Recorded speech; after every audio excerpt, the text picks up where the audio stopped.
तो नमस्कार, आदाब, सत श्री अकाल, राम राम, खप्पांगनी दोस्तों। मैं रजनी स्वागत करती हूँ आपका हमारे चैनल द सक्सेस में। तो दोस्तों, ये हमारा कल हमने पढ़ लिया था हेडली कोशिका तक, यहाँ तक हमने पढ़ लिया था। हेडली कोशिका तक हमने पढ़ लिया था और हम पढ़ रहे हैं उष्णकटिबंधीय वायुमंडलीय संचरण, मतलब उष्णकटिबंध वाले इलाके में कौन कौन सी घटनाएं होती है वो सारी हम डिटेल में पढ़ रहे हैं।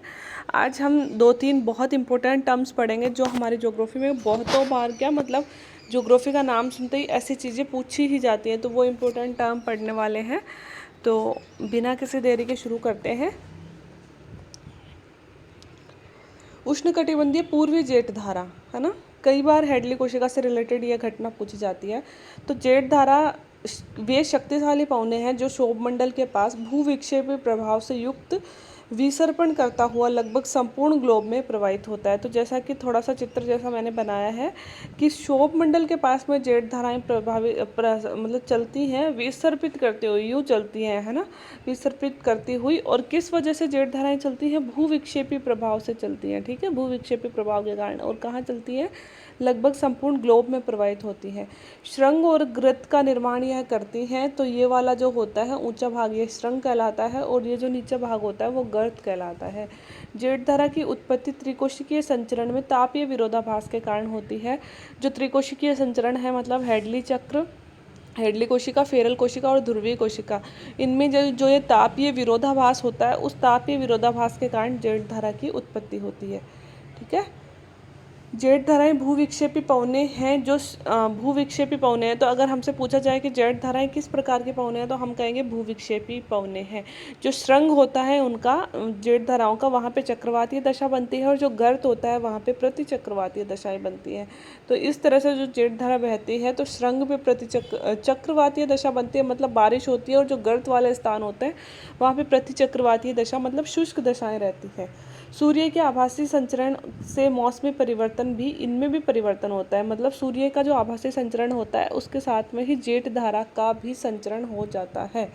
ठीक है, उष्णकटिबंधीय जेठ धारा उष्णकटिबंध में बनती है। तो ये वाली जब जेठ धारा की हम बात कर रहे हैं उष्णकटिबंधीय, वह कहाँ बनेगी? उष्णकटिबंध में ही बनेगी।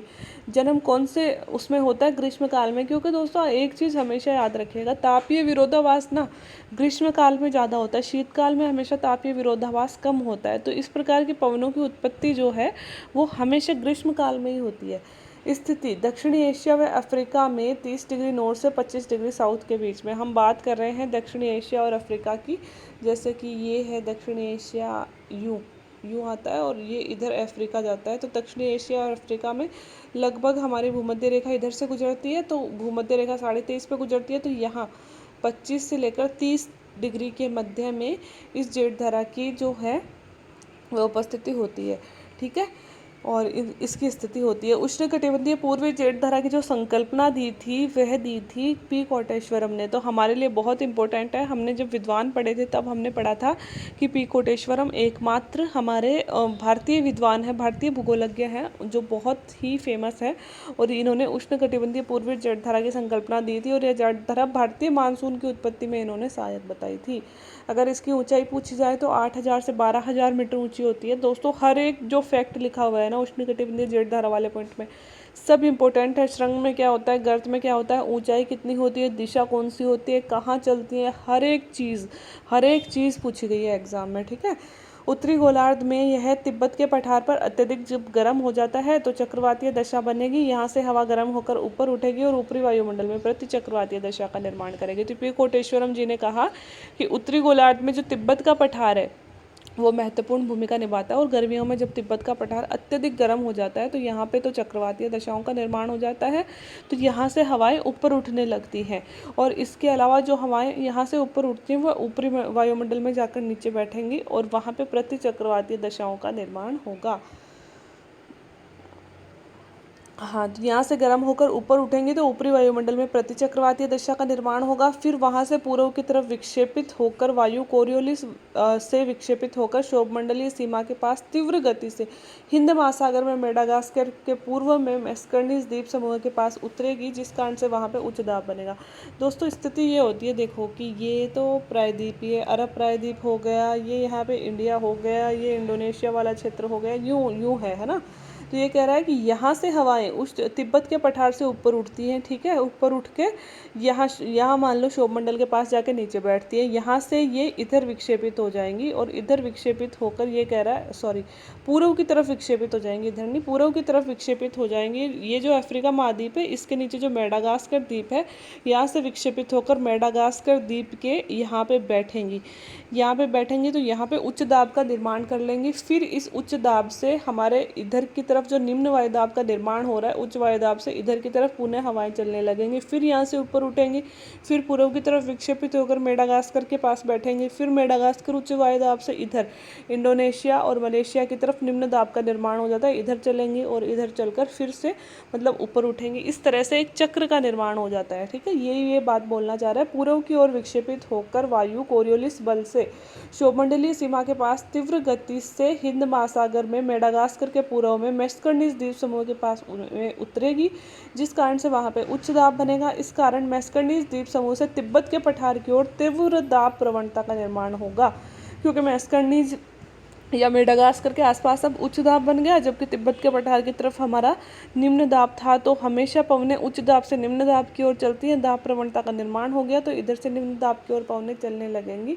इस कारण से भारत में मानसून सशक्त होता है, क्योंकि भारत में समुद्र से हमारी तरफ हवाएं आ रही हैं, है ना, और बहुत ही तेज़ी से आ रही हैं। इस कारण से हमारा मानसून कैसा होगा, सशक्त होगा। इसे ही ईस्टर्न जेट स्ट्रीम या फिर पूर्वी क्राकाटोवा जेट स्ट्रीम भी कहा जाता है। तो इसके दो नाम हैं, आप उष्णकटिबंधीय जेट स्ट्रीम या ईस्टर्न जेट स्ट्रीम भी कह सकते हो और पूर्वी क्राकाटोवा जेट स्ट्रीम भी कह सकते हो। पूर्वी क्राकाटोवा नाम क्यों दिया गया है इसे?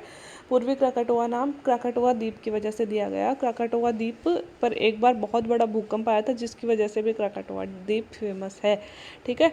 तो यह पूर्वी उष्णकटिबंधीय पूर्वी जेठधारा का जो सिद्धांत दिया था, वह किसने दिया था? पी कोटेश्वरम ने दिया था। यह भारतीय मानसून की उत्पत्ति में महत्वपूर्ण कारक होता है। किस तरह से हो रहा है? क्योंकि यह उष्णकटिबंधीय पूर्वी जेठधारा जो है वो भारतीय मानसून को सशक्त बनाने का काम कर रही है, ठीक है। इसके बाद में वाकर कोशिका का प्रदर्शन किया था गिलबर्ट वाकर ने। अब दोस्तों वैसे ये ऐसी चीज़ें हैं जो चित्र बनाकर समझाई जाए, बट यहाँ पे हम शॉर्ट नोट्स कर रहे हैं तो मैं आपको इतना समझा नहीं सकती। फिर जितनी कोशिश है मेरे से एकदम ऐसे रट्टे तो नहीं मारे जा सकते कि मैं सिर्फ पढ़कर सुना दूँ।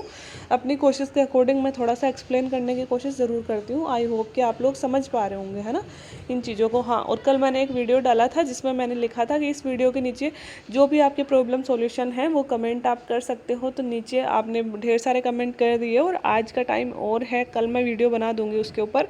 तो आज भी जिन लोगों को मतलब कुछ भी पूछना है पढ़ाई से रिलेटेड और करियर से रिलेटेड, कोई भी चीज़ें समझ में नहीं आ रही, तो उसके नीचे जाओ और ढेर सारे कमेंट कर दो, क्योंकि मैं आपके सवाल मेरे जवाब वाला एक जो वीडियो बनाने जा रही हूँ वो कल बन जाएगा। तो आज और ढेर सारे उसके नीचे कमेंट आप कर सकते हैं, ठीक है। और एक चीज़ और है यार, आप लोगों से रिक्वेस्ट है, देखो, और मुश्किल वो लोगों से रिक्वेस्ट है जो लोग बहुत सारे ग्रुपों पे जुड़े हुए हैं, है ना। तो क्या होता है कि आप लोग अगर बहुत सारे ग्रुपों पे जुड़े, जैसे आरएस की तैयारी कर रहे हैं या फिर नेट की तैयारी कर रहे हैं, लेक्चरर की तैयारी कर रहे हैं, है ना, तो आप कई सारे ऐसे जैसे जीके के ग्रुप होते हैं, इनसे जुड़े हुए होते हैं ना। तो जिन भी ग्रुपों पे आप जुड़े हुए हो ना यार, प्लीज़ वहाँ पे ना चैनल शेयर कर दिया करो। आपका एक शेयर जाता है और मेरे चैनल थोड़ा सा ग्रो कर जाएगा, है ना। तो आप में से 2-3 लोगों ने मतलब मेरे बिना कहे चैनल को शेयर किया था वहाँ पे कि आरएस के प्रिपरेशन के लिए। मोस्टली मेरा चैनल आरएस के प्रिपरेशन के लिए है, और अभी जैसे आप देख रहे हो कि लेक्चरर की प्रिपरेशन मैं अभी करवा रही हूँ, तो दोनों के लिए ही है। तो अगर इन चीज़ों से रिलेटेड आप किसी भी ग्रुप पे जुड़े हुए हैं ना, तो प्लीज़ है ना, वहाँ पे एक बार शेयर कर दो यार। ज़्यादातर लड़के लोग क्योंकि लड़के लोग ऐसे ग्रुपों से ज़्यादा जुड़े हुए होते हैं, तो शेयर कर दो, चैनल ग्रो करने में मदद करेगा। आपका क्या जाता है, थोड़ा सा शेयर कर दो यार, मेरी भी मेहनत को थोड़ा सा इंस्पिरेशन मोटिवेशन मिलता है उससे, ठीक है। अब हम पढ़ते वाकर कोशिका। प्रदर्शन किया था गिलबर्ट वाकर ने। हेडली कोशिका, याद रखना, गिलबर्ट वाकर के नाम पे इसको नाम वाकर कोशिका दिया है। हेडली कोशिका में उष्णकटिबंधीय प्रशांत महासागर में तापीय विरोधाभास के कारण यह कोशिका बनती है। तो ऑब्वियसली बात है, हम बात हेडली कोशिका की कर रहे हैं। और उष्णकटिबंधीय महासागर में मतलब विषुवत रेखा के आसपास वाला जो महासागर है, प्रशांत महासागर है, उसमें जब तापीय विरोधाभास उत्पन्न होता है तब यह कोशिका बनती है। होता क्या है, पेरू तट के पास में शीत जल का उद्वेलन होता है। नॉर्मली हमेशा दोस्तों आपको पता है पेरू तट जो अमेरिका का पश्चिमी तट है, दक्षिणी अमेरिका का पश्चिमी तट है, वहाँ पे पेरू नाम का देश है जिसके आधार पर वह पेरू तट के नाम से जाना जाता है। पेरू तट पे क्या होता है, शीत जल का उद्वेलन होता रहता है, मतलब हमेशा एक ठंडी जलधारा बहती है वहाँ पे। ठीक है, अब ठंडी जलधारा बहती है तो तापमान को ठंडा करके रखती है, और तापमान ज़्यादा तो वायुदाब कैसा होगा, वायुदाब, हाँ, तापमान तापमान ज़्यादा नहीं, तापमान कम करके रखती है। जितनी मतलब ठंडी जलधारा बहती है तो ठंडा रहता है, ठंडा रहने का मतलब क्या हो गया, तापमान क्या हो गया, कम हो गया। तापमान कम तो वायुदाब कैसा हो जाएगा, उच्च वायुदाब। इसलिए शीत जल का उद्वेलन और उच्च वायुदाब रहता है, जो कि वहाँ से पुश फैक्टर का काम करता है। जबकि दूसरी तरफ हम बात करें प्रशांत महासागर की, पूर्वी प्रशांत, पश्चिमी प्रशांत महासागर की, पश्चिमी प्रशांत महासागर में क्या, इंडोनेशिया है ना, और मलेशिया वाला क्षेत्र जो है, ये वाला है ना, यहाँ पे क्या होता है, गर्म जल इकट्ठा हो जाता है, और गर्म जल इकट्ठा हो गया तो मतलब तापमान कैसा हो गया दोस्तों, तापमान हो गया ज़्यादा, मतलब गर्मी हो गई, और वायुदाब कैसा हो गया, कम। जबकि दूसरी तरफ पेरू तट के पास क्या है, वायुदाब ज़्यादा है ना। तो इस तरह से यहाँ पे गर्म जल इकट्ठा हो जाता है, धरातल पर तापीय चक्रवात की स्थिति हो जाती है, और निम्न वायुदाब का निर्माण हो जाता है। इस कारण से उष्णकटिबंधीय प्रशांत महासागर में भूमध्य रेखा के सारे पूर्व से पश्चिम की ओर दाब प्रवणता का निर्माण हो जाता है। अब पेरू तट से इंडोनेशिया की ओर दाब प्रवणता का निर्माण हो गया, पेरू तट पे उच्च वायुदाब और इंडोनेशिया की तरफ निम्न वायुदाब। ठीक है, तो दक्षिणी पूर्वी जो व्यापारिक पवनें हैं वह तीव्र गति से पेरू तट से इंडोनेशिया की ओर चलने लगती हैं। तो एक, अब इतनी सी स्क्रीन पे मैं चित्र कैसे बनाऊं, ये अमेरिका है और इसका ये वाला पेरू तट है, यहाँ पे बहती है ठंडी धारा। ठीक है, ये हमारी भूमध्य रेखा गुजर रही है, और ये मान लो हमारा एशिया वाला पार्ट है, और ये है इंडोनेशिया, अफ्रीका। यहाँ पे दोस्तों एक धारा बहती है जो है, अरे रुक जा, यहाँ पे एक धारा बहती है जो ठंडी जलधारा है। कौन कौन सी सेटिंग होगा जाती है इसमें, जो कि क्या है, ठंडी जलधारा। अब बाद में सेटिंग सही होगी। आप वैसे ही याद कर लो कि पेरू तट के पास में ठंडी जलधारा बहती है, जहाँ से वायुदाब क्या, ठंडी जलधारा की वजह से तापमान कम, वायुदाब ज़्यादा है ना। जबकि इंडोनेशिया की तरफ गर्म जल इकट्ठा हो जाता है, गर्म जल इकट्ठा होने की वजह से तापमान क्या हो जाएगा, ज़्यादा हो जाएगा, मतलब गर्मी हो जाएगी, और वायुदाब कैसा हो जाएगा, कम हो जाएगा। तो पेरू तट की तरफ से लेकर इंडोनेशिया की तरफ तीव्र दाब प्रवणता का निर्माण हो जाता है, और पेरू तट से इंडोनेशिया की तरफ एक धारा चलने लगती है। ठीक है, इंडोनेशिया पश्चिमी प्रशांत महासागर, इंडोनेशिया वाला क्षेत्र कौन सा है, पश्चिमी प्रशांत महासागर, और पेरू तट वाला क्षेत्र कौन सा है, पूर्वी प्रशांत महासागर। इंडोनेशिया पश्चिमी प्रशांत महासागर के पास में सतही जल के संपर्क से अब हवा गर्म होकर ऊपर उठेगी, क्षोभ मंडल के पास ठंडी होकर धरातलीय पवनों के विपरीत चलती है, और पेरू तट के पास में नीचे उतरती है, जिस कारण से वहाँ पे उच्च दाब का निर्माण होता है और एक कोशिका का निर्माण होता है। ये कह रहा है कि इंडोनेशिया के पास जब गर्म जल इकट्ठा हो जाता है तो वहाँ से हवाएं ऊपर उठने लगेंगी, क्षोभ मंडल के पास में नीचे बैठने लगेंगी, वहाँ से वो वापस पूर्व की तरफ मुड़ जाएंगी, पूर्व की तरफ मुड़कर फिर से वो नीचे बैठेंगी और पेरू तट पे आकर नीचे बैठने लगेंगी, जिससे हवाएं जहाँ से ऊपर उठती हैं वहाँ तो निम्न दाब का निर्माण हो जाता है, और जहाँ पे नीचे उतरती हैं वहाँ पे उच्च दाब का निर्माण हो जाता है। तो जब पेरू तट के पास में आकर नीचे बैठेंगी तो वहाँ पे कैसा वायुदाब बन जाएगा, उच्च वायुदाब। तो पुनः पेरू तट से मलेशिया की तरफ, इंडोनेशिया की तरफ हवाएं चलने लगेगी। इस प्रकार एक चक्र बन गया ना, मतलब पेरू तट से लेकर इंडोनेशिया, फिर इंडोनेशिया से हवाएं गर्म होकर ऊपर उठी, क्षोभ मंडल के पास बैठी, फिर पूर्व की तरफ मुड़ गई, पूर्व की तरफ मुड़कर क्या हुआ, नीचे मुड़ी, और नीचे मुड़कर पेरू तट पर बैठ गई, और फिर पेरू तट से इंडोनेशिया की तरफ। इस तरह से चक्र का निर्माण हो गया, और इस प्रकार इसी चक्र को क्या हम बोलते हैं, वाकर कोशिका बोलते हैं। कोशिका का निर्माण हो गया, ठीक है, जिसे ही वाकर कोशिका बोला जाता है। इंडोनेशिया से ऊपर उठी हवाओं का एक भाग भारत के ऊपरी वायुमंडल से होता हुआ सारा मरुस्थल के पास में नीचे उतरता है, जिसका कारण गतिक उच्च दाब बनता है, और उच्च दाब से हवाएं इंडोनेशिया की तरफ चलती हैं, जो भारतीय मानसून को भी सशक्त बनाती है। ये कह रहा है कि इंडोनेशिया से जब हवाएं ऊपर उठकर दूसरी तरफ पूर्व की तरफ मुड़ती हैं, उनमें से कुछ हवाएं पश्चिम की तरफ भी मुड़ जाती हैं, और पश्चिम की तरफ मुड़कर सहारा मरुस्थल के पास में पश्चिम की तरफ भी मुड़ जाती है, और पश्चिम की तरफ जब मुड़कर चलती रहती हैं तो सहारा मरुस्थल के पास में नीचे उतरती हैं। इसलिए वहाँ पे तो क्या बन जाता है, सहारा मरुस्थल के आसपास गतिक उच्च दाब बन जाता है, जबकि भारत के आसपास क्या रहता है, निम्न दाब रहता है। तो वहाँ के उच्च दाब से भारत के निम्न दाब की तरफ भी हवाएं चलने लगती हैं, और ये हवाएं भी भारतीय मानसून को सशक्त बनाने का काम करती हैं। ठीक है। इस तरह से एक कोशिका का निर्माण हो गया जिसे हम वाकर कोशिका बोलते हैं, और ये पेरू तट से इंडोनेशिया वाली वाकर कोशिका ही महत्वपूर्ण मानी जाती है। एक भाग इसका सहारा के पश्चिम की तरफ भी मुड़ जाता है, जो सहारा की तरफ नीचे उतरकर भारत की तरफ वायुदाब प्रवणता का निर्माण करता है। तो आई होप दोस्तों वाकर कोशिका और उष्णकटिबंधीय पूर्वी जलधारा समझ में आ गई होगी। आज मैंने जानबूझ के एक ही पेज लिया कि ये दोनों कंसेप्ट आप लोगों को अच्छे से समझा सकूं। अगर फिर भी देखो ये समझ में नहीं आए ना, बहुत सारे ज्योग्राफी के बच्चे भी ऐसे हैं जो समझ में, जिनकी ये चीज़ें समझ में नहीं आती है ना, तो आप है ना इस वीडियो के नीचे मुझे कमेंट कर देना। मैं क्या करूँगी, इनके लिए अलग से वीडियो बना दूंगी कि आपको ये पूरा टॉपिक ही समझा दूँ, है ना, कि भाई मैडम ये वाला टॉपिक हमें समझा दो, है ना, ये वाला टॉपिक समझा दो। तो मैं टाइम निकाल के अलग से वीडियो बना दूंगी। एक हम पढ़ते हैं अल नीनो और ला नीनो। इंपॉर्टेंट है अल नीनो, जो हम अगले चैप्टर में पढ़ेंगे। ला नीनो एक बार देख लेते हैं। मुझसे एग्जाम में ला नीनो पूछा गया था इंटरव्यू में, अल नीनो क्योंकि हम इतना ज़्यादा, और हमारे मेंस में रिटर्न में भी इस बार ला नीनो आया था। ला नीनो के भारतीय मानसून पे प्रभाव। आज तक हमसे अल नीनो पूछते आए क्योंकि अल नीनो ही इंपॉर्टेंट होती, मतलब इंपॉर्टेंट नहीं होती, अल नीनो ज़्यादा चर्चा में रहती है, इसलिए हमसे अल नीनो मतलब अल नीनो पूछा गया है आज तक। लेकिन RAS मेंस के पेपर में हमसे ला नीनो पूछा गया था। 5 नंबर का प्रश्न था रिटर्न एग्जाम में। ठीक है। मौसमी परिघटना है जिसका संबंध पश्चिमी प्रशांत महासागर के गर्म होने और पूर्वी प्रशांत महासागर के ठंडा होने से है। यहाँ पे ठंडा लिखना भाई, पूर्वी प्रशांत महासागर के ठंडा, ये गर्म की जगह क्या लिखना है आपको, ठंडा होने से है। ठीक है।